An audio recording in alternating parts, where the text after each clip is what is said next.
Going left to right, this is Nigel O'Reilly, who is a goldsmith, based now in Castlebar, but has worked all over, well, has worked out of the country. Physically, he's worked out of the country, but a lot of his work goes out of the country and is commissioned from outside of the country. Orla Hughes, who is the commercial manager in Portwest, which is probably one of the biggest global enterprises, certainly in Mayo. That isn't FDI, I imagine. Would I be correct in saying that?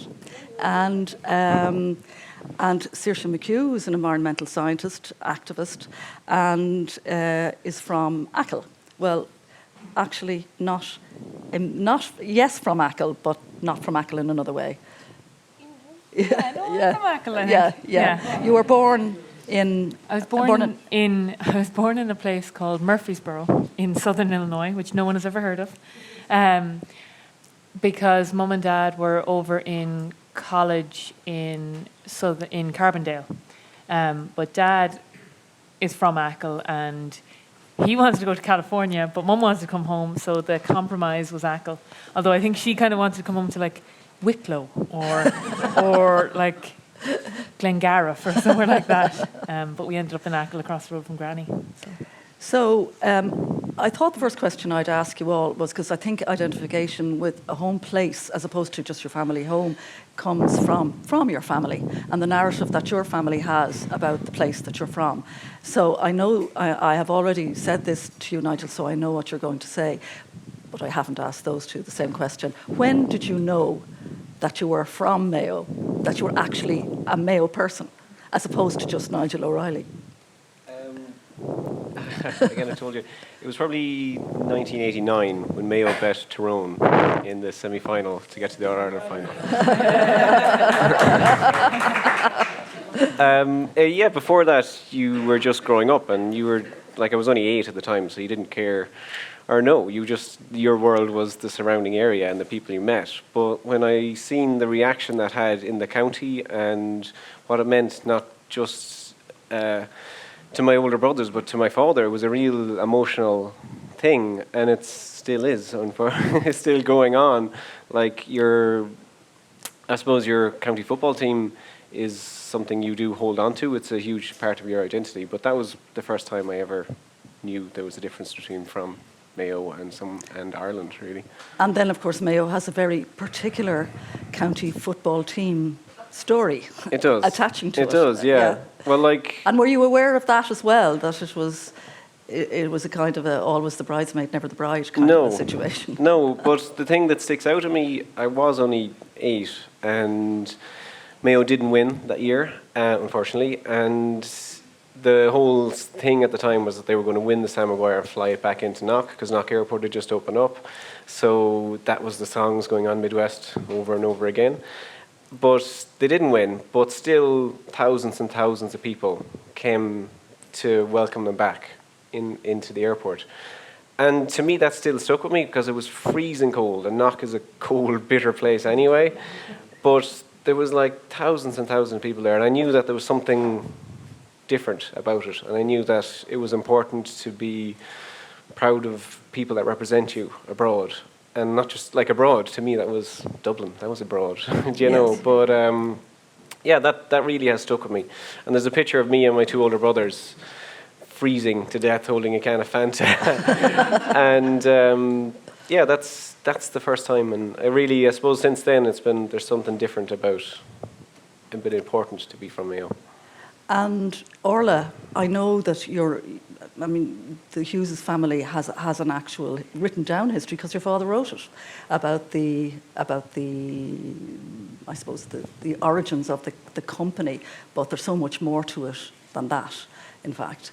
And were you aware because of your father's interest in the Hughes family genealogy, and there's so many of them, and they all stayed in Mayo, a lot of them as well, were you aware of the Hugheses as being a Mayo family, and Mayo as being inextricable from the family story?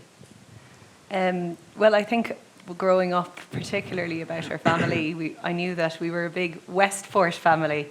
So there was very much a pride of place of being from Westport. And my dad's Harry's book, the title is Charles Hughes From Langhill to Westport. So when you're talking about roots, I think we only moved a couple of miles, essentially, from being slightly out the country into town. But growing up, I was fortunate enough. My dad has 12 other siblings, of which over half of them still live in Westport. So, and of the next generation, there were 48 of us. So there was still a good cohort of us based in Westport. And we all holidayed in Lewisburg down the road. So for me, growing up, that was my little micro world. It was fantastic. We really enjoyed it. But knowing about being from Mayo was really when I went to boarding school in Athlone. And suddenly there was this cohort of girls who became very close because we'd have our 2.5-hour journey every week together. And we were known in the Bower as the Mayo girls. And a lot of us have stayed close even after the Bower. So even in comparison to other counties, there was the Midlands girls as opposed to being from Westmeath or Longford. It was only really Mayo that had this definition, essentially. Yeah. And how about you, Saoirse? Oh, I don't know. It took years because it was always Dua first, and then Achill, and years later, I do remember. I decided to run away from home once when I was 6, and I ran across the road to Granny's house, and I remember a friend of mine, a schoolmate of mine, had said they had tried to run away from home too, but they had gone from Pulla down to Keele, and in my head I remember being like, why would you go to a different village? Like, obviously, if you're going to run away from home, you'll stay where you're from. But, you know, and I think the villages in Achill, like I was just saying to someone earlier that Dad and a couple of people his age love nothing more still in their 60s than taking pot shots at Keele. And kind of being like, oh, well, you wouldn't want to be from Keele, would you? And I think a lot of it with Dua and with Achill for me was always music, because you grew up watching, and it was magic when you were young, the pipe bands, and you just wanted so badly to be in the pipe bands, and I don't know, I haven't experienced anything comparable to it as I've gotten older. Like, you just follow them for hours, and then when you go to bed that night, I think it's actually damage, but you'd still hear the pipes. Yes.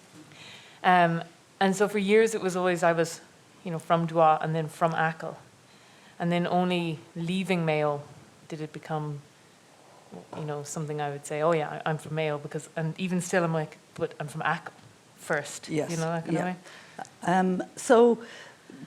So you were the first to leave in the sense that you went to boarding school outside the county. Both of you had your secondary schooling in the county, and then left. And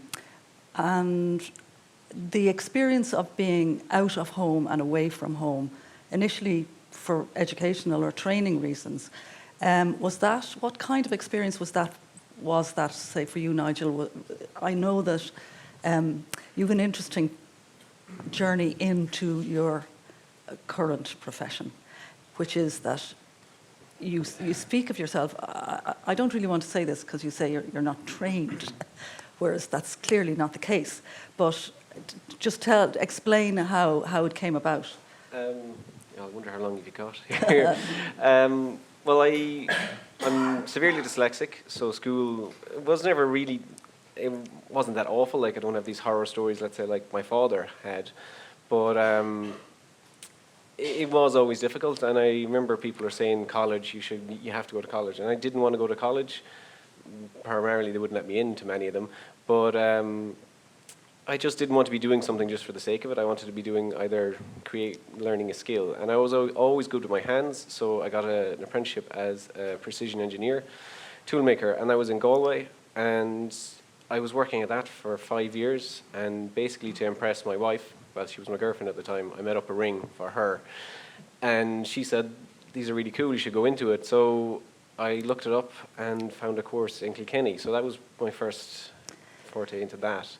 But from then, I technically have no, I have no degree, I have no formal paperwork to say I'm a goldsmith. I've just travelled to as many different workshops in many different countries and try and build up as many different skills as I could in that way. So technically I don't have any qualifications in jewellery. That's the quickest way I've ever explained it. Yeah. But, well, we'll come back to that because you have very interesting things to say and you have interesting opinions about how training and education is structured in your area, Yeah. which has applications outside of that area. But Orla, when you were leaving school then, what was the plan? You come from a family which has a tradition of involving family members in the family business. That family business was also growing, just at the point, I imagine it, which, well, was you were leaving school maybe, but it's been growing all the time.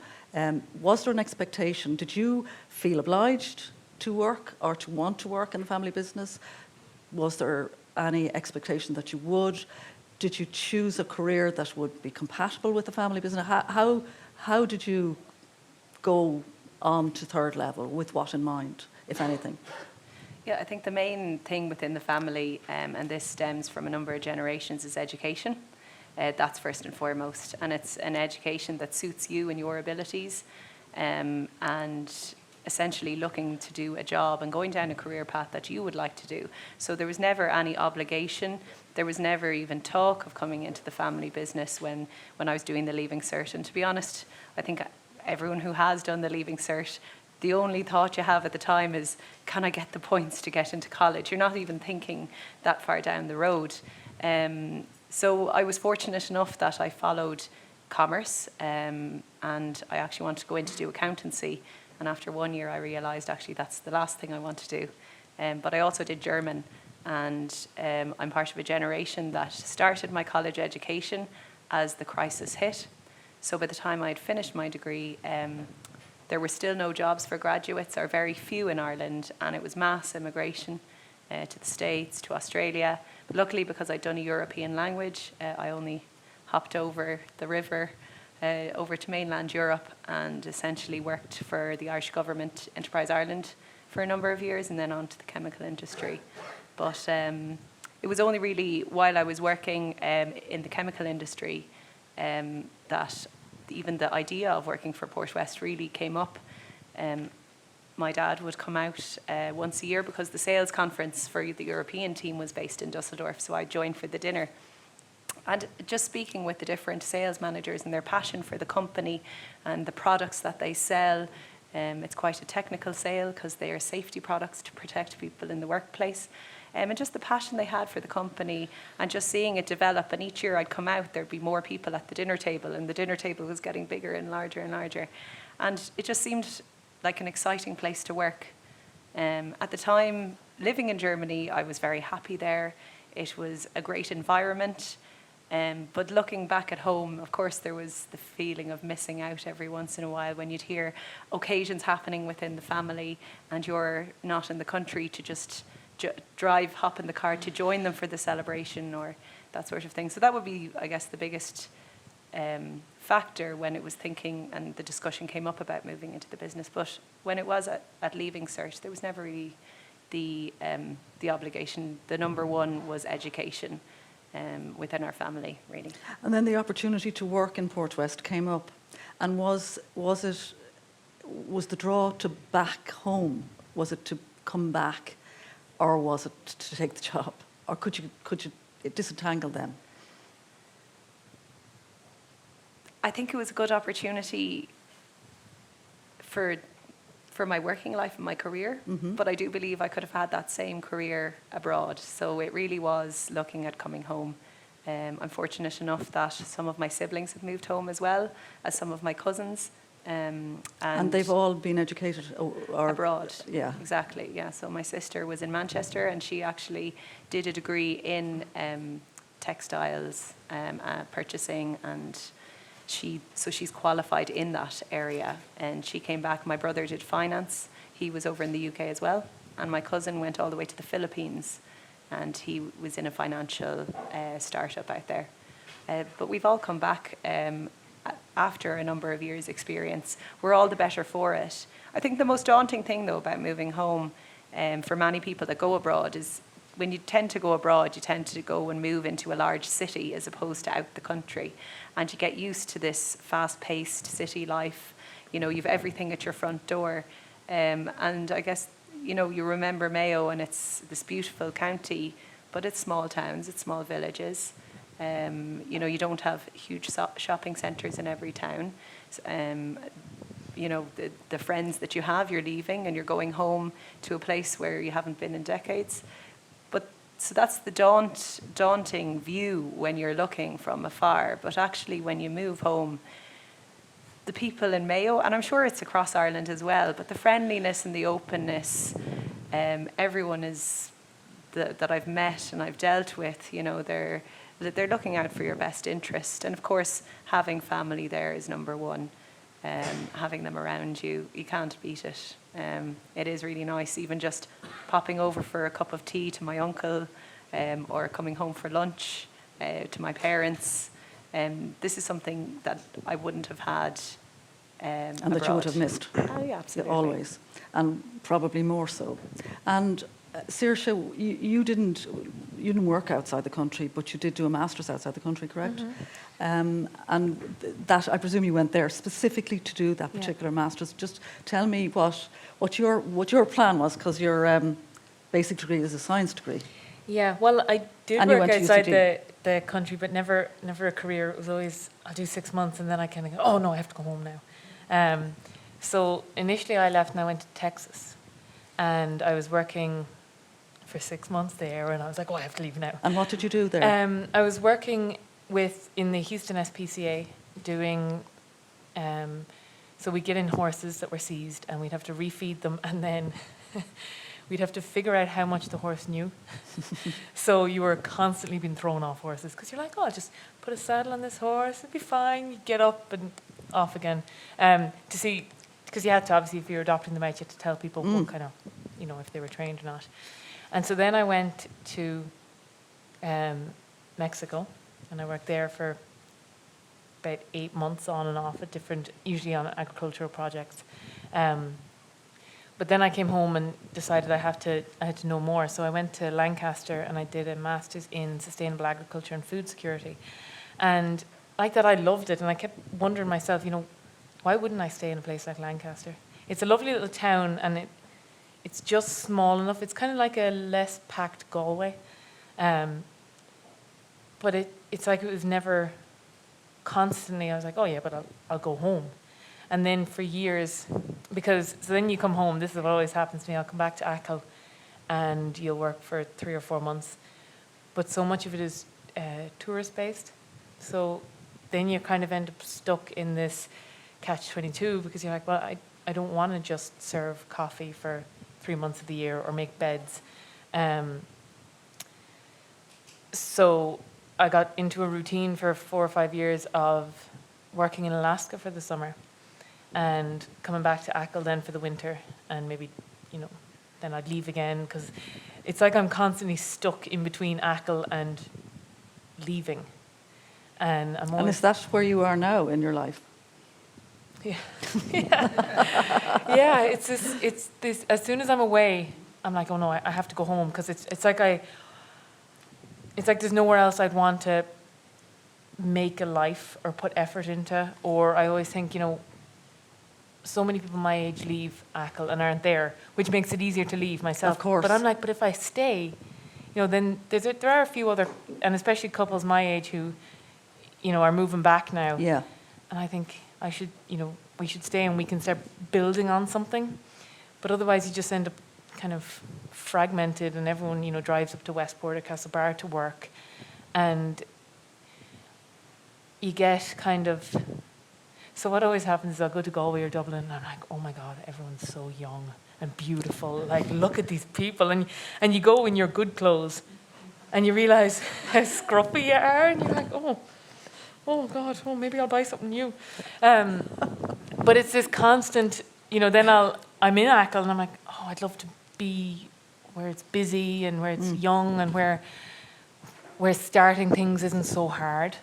You know, I often look at places where there's big communities of younger people, often not from the area, who are living there, and maybe they have, you know, maybe they're they have a farm and there's a big gang of them. But then I'm like, but am I just abandoning the place? Am I just abandoning Achill? I'm constantly stuck. Conflicted. Yeah.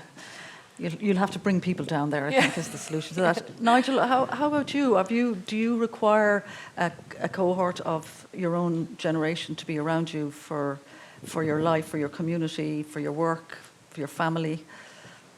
It was a strange one when we were thinking about moving back, because it was double, because Tracy is an artist, she's a painter, so it was important for her to get back to the west of Ireland as well. And we had just had our first child in Stockholm. And it was such a weird experience. As soon as he was born, I immediately wanted to leave and go home. Like, within a week, I wanted to be out of there. I waited 11 weeks. Don't travel with an 11-week-old. It wasn't fun. But I don't know what it was about, but no more than what Saoirse said there about you felt like you're abandoning your sense of home. And I just wanted to get him home, and I wanted to have him in a small country school, and I wanted him to grow up getting the same experiences I had, because I had such a good experience growing up that the first audience I've had. So I didn't really think about having people my age around me. It was more just to get Tig back to Ireland and back to his grandparents. Both sets of grandparents are still. I'm lucky that Tracy's So from you Mayo. didn't consider what you were going to do professionally when you made that decision? No, I did. I had that in my head. Like I had the plan. I was working in Stockholm, and we were doing work for people like all over, like Europe, you know. So I was like, if they can send work to Stockholm, they can send work to Mayo, even though some people from Dublin really didn't understand that. It's like, do they have FedEx in Yes. Mayo? And you're like, yeah, they do. Then you have to But go people and in check Mayo quickly just in probably case. understood that. Yeah. So because you had a lot of support, actually, institutional support, Yeah, to hugely. do what you were doing. Yeah, like People believed in your project. Yeah, and I think that's the thing when you're in Mayo, they really do want to support you. Like the Mayo County Council, the Leo office, Southwest Development have been absolutely amazing. I can't thank them enough for all the support they've given me, because I suppose they've taken a gamble on me that they can see potential in what I do. And when you tell people that you're bringing in work taking work out of London and bringing it to Mayo, people love hearing that, especially bigger brands and Fabergé and all these guys sending work to you. It's good to do that, but I knew I was going to be able to do it, because all I need is my equipment, and it doesn't matter where I am, I can work from there, whether it's my spare room at home or. And it was in the beginning stages was your spare room. Yeah, But well, now, that was it too, because we moved home. We had no money, so we set up. We were renting a house in Strayed, and I set up. There was our room, the baby's room, and then my workshop. So that's how it's hard to set diamonds when you have a baby screaming in your ear, but it gives you focus anyway. But that's it. I can work anywhere in the world. And then you decided that your brother should be in the same profession as yourself, kind of, and you inveigled him in. Well, How did you I manage decided that? for him. Well, like that, we moved home in the middle of the recession. You know, everybody couldn't believe that I was moving back to Ireland, and especially not to Mayo. Like you said, Saoirse, it's like the beautiful people in Dublin, you know. But I didn't want that, because there was economic factors as well. I knew that if I was in Dublin, the rent was going to be so much higher. It was just going to be so much harder to do business. So I knew that I could set up in the spare room at home, have no rent to pay, work the hours I wanted to, involving with the childcare as well, so I could, be leaving for an hour and help out. That was a huge thing that I wanted him to know I was there as much as possible. So like that, the plan was always economic-wise. It made sense. I knew I could get the work. Like having Knock Airport there is a godsend, because you can fly over to London at 7 o'clock in the morning, get to meet customers and be back to read the kids' stories at 7 o'clock in the evening, So the structure is there. You just have to work it towards yourself. So Knock is pretty crucial, in fact, in that setup, isn't it? Yeah, completely. Yeah, because if you had to drive to another airport further away, it would actually knock out that day. It would mean an overnight or something like that. So, so infrastructure is crucial. Yeah. But you probably would have done it anyway. I would have done it anyway. Yeah. The Knock thing, was good when I got there and realised I could do it. But I just need to get them now to fly to New York. now you're in Castlebar, and you have how many people in your workspace? Seven is working on it. One right of now. whom is your brother, correct? Or two of whom are your brothers? Two of them are brothers. One of Yeah. my brother is. Sorry, that's what your point. In Yeah. the middle. Yeah, he was working in construction, and of course that all fell away, and everything went downhill. And he was considering moving to Australia to work in the mines for 6 months and make enough money and then come back. And he had just had a baby as well. And I was like, no, look, I'm getting really busy here, and I can teach you how to be a diamond setter. And he's like, I don't know anything about jewellery. And I was like, he still reckons he doesn't. But I was like, you don't have to. I'll just show you what I need to do. And I bought the bench for him and the microscope, and yeah, now he's been setting diamonds for 5.5 years now. So, and then my other brother, who's a stay-at-home dad, used to be a CAD designer. So I've got him. The way I work now is I sketch everything out on paper, and I will send photographs of that to him in Dublin, because he works in Dublin. And while the kids are at school, he'll design up my pieces in 3D, and then I'll use the wax 3D printer to create those pieces to show customers, because it's a great way of showing customers what you're doing, and they get to wear the wax first so they can see it on their hand. And then Tracy, my wife, works with me in the business. She's now in New York at a photo shoot, in the dream. And we've got Mary, and then we've got she helps us out with photography and paperwork, and Lydia is our new apprentice. She started about 6 months ago. So yeah, it's grown quite a lot. I still sometimes sit in my workshop going, how did I manage to have these many people working around me? Because technically all I wanted to do when I was training was to just work on the bench, because that's where I'm happiest. And it's kind of hard when this paperwork and all this other stuff takes over, but you just kind of have to go with it. And that just brings me on to something that I know you've got a particular interest in, and this would come under, I suppose, giving something back in a way, but also getting involved in education.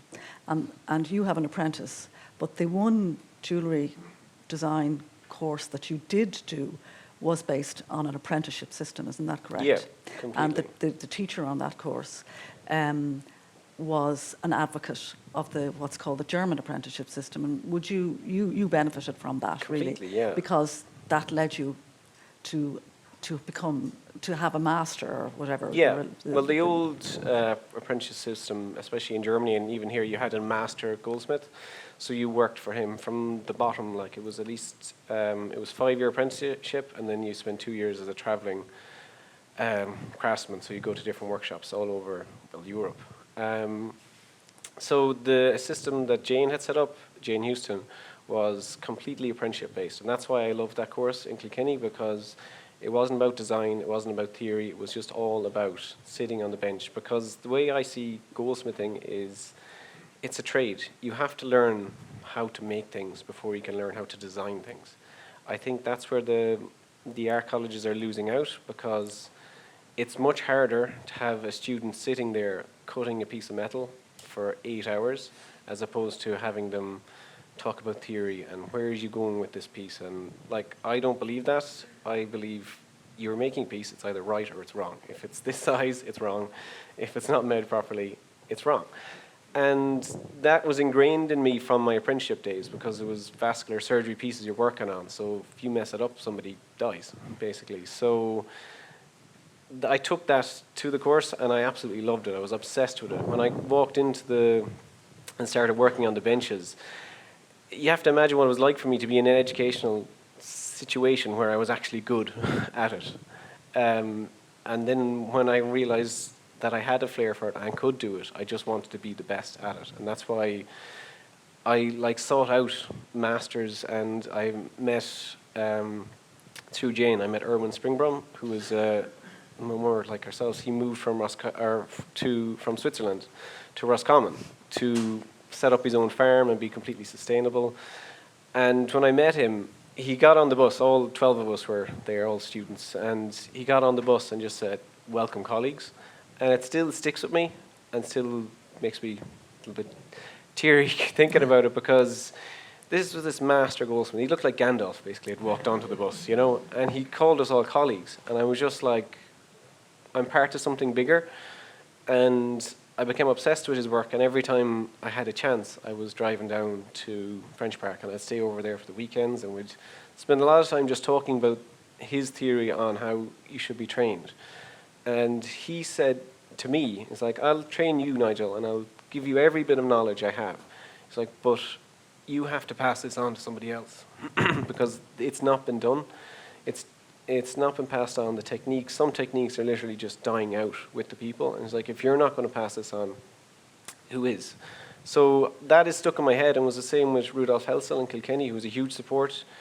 He kind of rescued me at one stage. I didn't know where I was going career-wise, and I wanted to work with the best, and I just basically constantly kept asking him for work.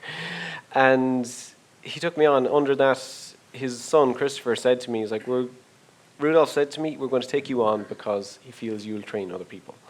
And again, that's hugely important to me, that you have to pass on these skills and you have to give back. Because my ultimate goal for the West of Ireland, for Mayo alone, would be to have a jewellery centre here in the West of Ireland, where when you go to Paris and say that you've trained in Mayo, people will automatically give you complete respect because you must be good if you work there. No more than chefs from Paris coming to Ireland, you go, well, you must be good, you train in Paris. So that's my ultimate 30-year plan, but at least I'm trying anyway. I got there. Yeah, well, you're doing well so far.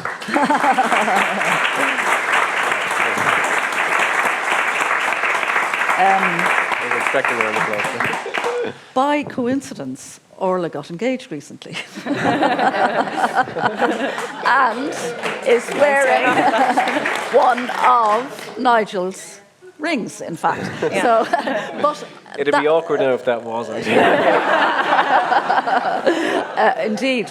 We'll have I'll viewings just, later I'll sit on my outside. hands, yeah. But that notion of passing something on is I would just address this to you maybe, Orla, because funnily enough, the trade that started your whole family business back in the late 19th century, was it? Or early 20th century, was a drapery trade.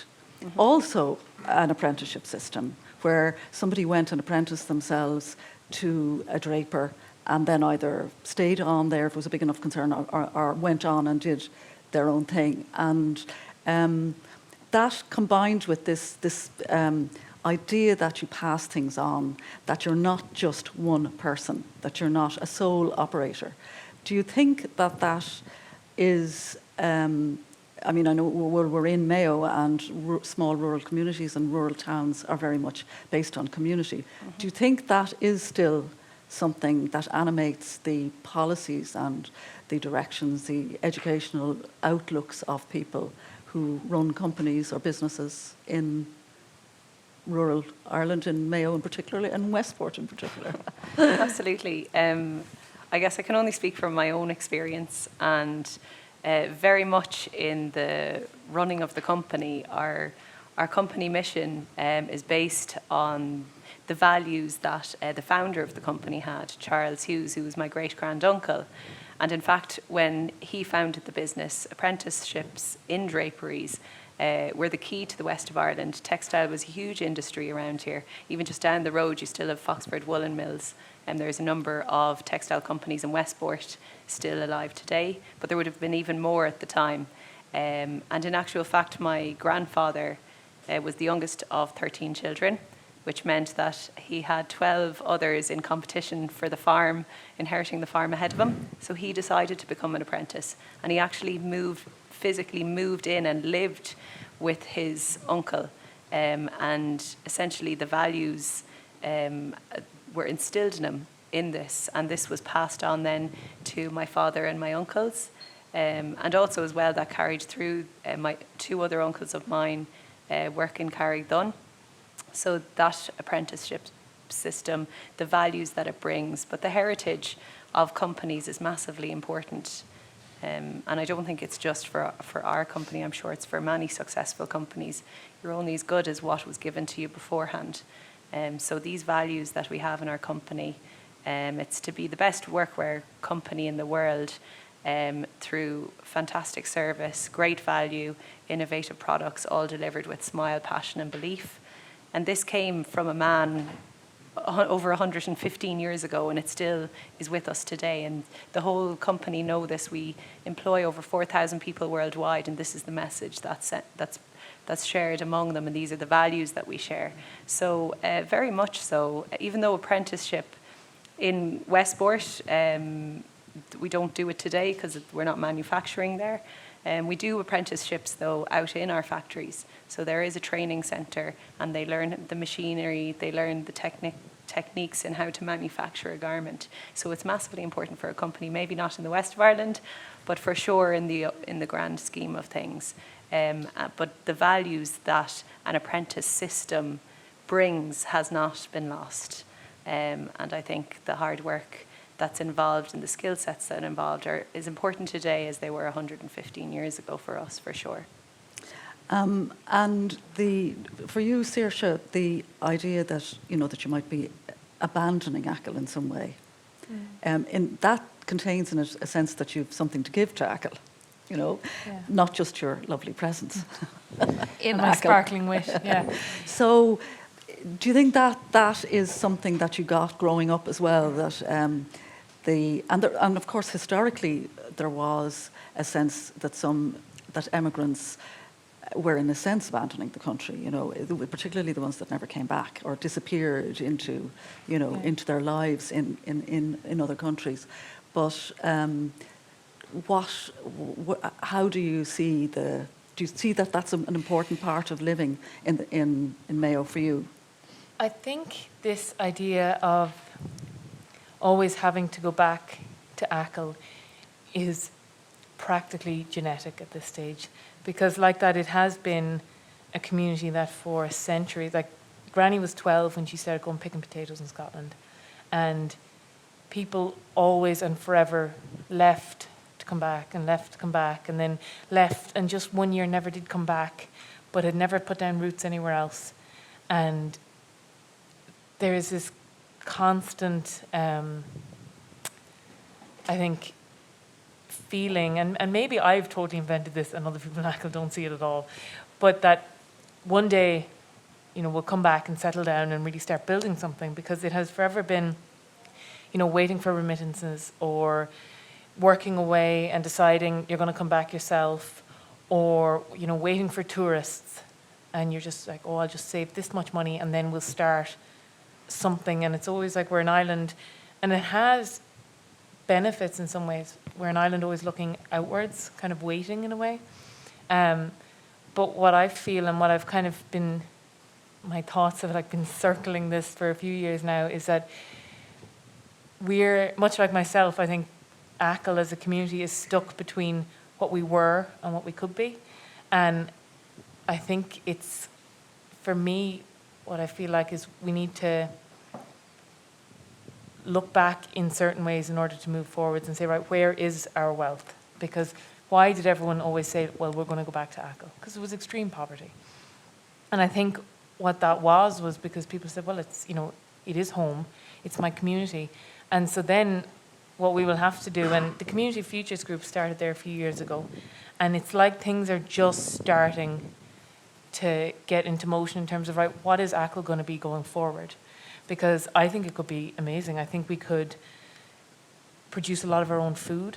I think we could look at actively reviving shops and community hubs and community areas, because, and I know, well, most people here are probably from Mayo, but I know some people joke when Mayo people talk about post offices, but they've all shut down, and the shops are shutting and the schools are shutting.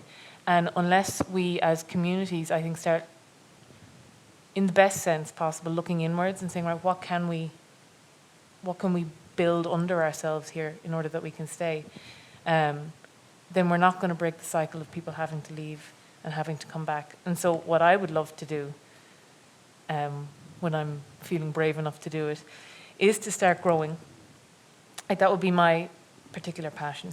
And start growing food, and maybe start creating a local food economy in certain ways. And have you a model for that? I mean, have you seen that in action? Lancaster. Yeah. They have their entire little town, and obviously once you're in that part of the community, you're like, oh, everyone's doing it. But they do. They have their little co-op shop, and they have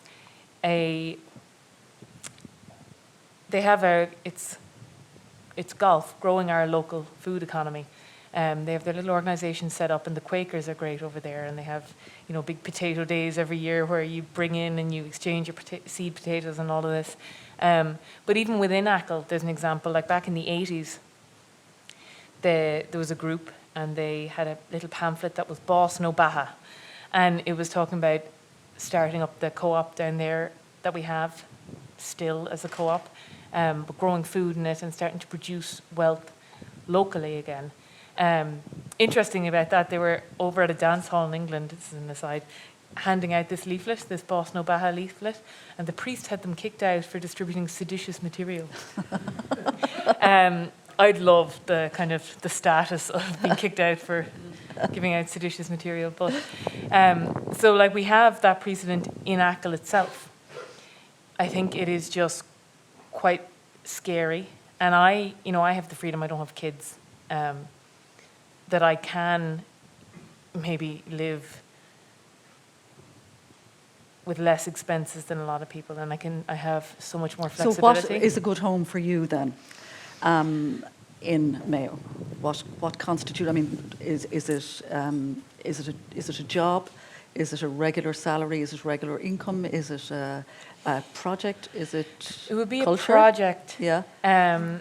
Working with people, probably on the land, that paid enough that I could live, that I could rent a house. Interesting that you mentioned Lancaster, because you did a master's there, so it obviously has a university. Yeah. So that there's a linkage between what you see in the town in terms of growing our local food and the master's that's available. So are there connections to training and education coming out of Achill that Achill is contributing towards, or would you see that as part of the picture? I mean, where does education, what role has education got in this scenario? Like, how would you pass on those skills, or is it? A lot of them are there. Like all of these people, there's one fella in particular, Hughie Scott.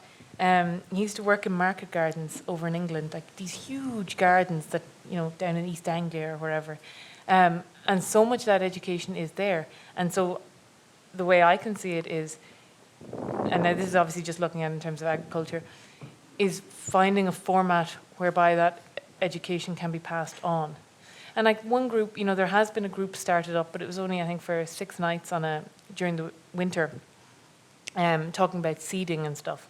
But if people could see this, could see the potential in Achill as more than just a hobby. And I do think a lot of that will have to come from initially showing people that it can be done before people will buy into it, that we can produce food in Achill. Like myself and Dad were walking once, and I was talking about this is years ago, and he said, as a way to turn me off it, he goes, look at that village there. We were up on the bog road up behind it, and I said, yeah. He goes, that village used to produce all its own food once. And he went on to be talking about how, and it's great that we don't have to anymore, and we can buy everything in Tesco. And I was like, yeah, you're right. We could do it again. But it will be, I think, tapping into that knowledge that's already there and passing it on. So maybe a less formalized type of education. But I think so much of that will come from reconnecting or building those community connections that have been broken or have been lost more so than broken. And a lot of that knowledge transfer will just happen itself.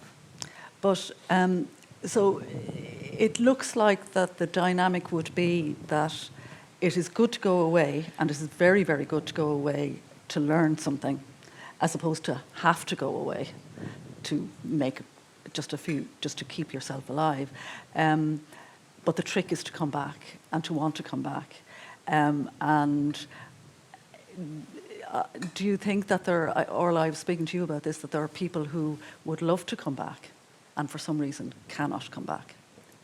What are the things that make it easier to come back, and what are the blockages to coming back, do you think? Yeah, I think it's quite a wide question, and there are plenty of reasons. I guess my time in Germany, there were a lot of people, and they went out, their plan was to, I guess, broaden their horizons and become fluent in the language that they were studying at the time. But life goes on, and they meet a partner. The partner may be, of another nationality or Irish descent. But, life moves on, and I guess people can't plan for that. But there are definitely opportunities that if people are flexible in where they live, they can move anywhere in the world. I think earlier on they were speaking about remote working and the possibility, with Yes. globalization, that anything really is possible. But the fact of life is people settle down in places, and sometimes it's unexpected, And Yes. there are plenty of my friends that are Irish and met German partners out there. And they're very happy in their life. But of course, there is part of them that always wants to move home. But I guess once you've committed to a person and committed to your life together, you have to find common ground in where you want to be located as a unit as opposed to two separate people. And that, for me, at least, seeing some of my friends that have moved away and didn't come home, that was one of the biggest factors, was the settling down somewhere else unexpectedly. Yeah. And Nigel, you have two small boys. So when you're imagining a future for them, not a specific job or profession or anything, but what do you see ahead? What do you think they could leave permanently, for instance? I think looking ahead, I just try and get through the day with them. Usually is my goal. Of course, I do think it sounds silly, but you do have to travel away to figure out new skills and just to see the world in a different way. And almost to live as an immigrant in a country is a huge thing, because it makes you have a very different perspective on when you come back. Do you know? Like, obviously, it was easier for me when I was living in Sweden because, I was white, to be honest, and you just kind of blend in a lot more. Well, a smaller version. They're very tall. But like, you do certain things, like when Tig was born, getting him into the system in Sweden was quite difficult, and there was just always barriers put in front of you. So then when you do come back, and it's just so much easier because you're Irish and you're from Mayo and you can talk to these people, and it's just makes everything really easy. You do have a different perspective on what it's like for, let's say, immigrants coming in here for horrific reasons, and not been treated correctly because of fear. And if some more people in Ireland had that perspective on things, it might change the way people are looking at people. But vision for them, I do think it's important that they travel. And my thing is, it's not important that they go to college, though. I'm not going to be one of these people that are like, you have to get these amount of points, you have to do this, because as you've shown, you don't have to go to college. No, There's but you have other to ways. learn how to do something. Yeah, I'm a big believer in working. You have to be working wherever you go. Well, that's a good note as any to finish on. I think the takeaway is go away, but come back and give something back. Thank you very much, and thank you, Nigel, Orla, and Saoirse. Thanks a million. Thank you.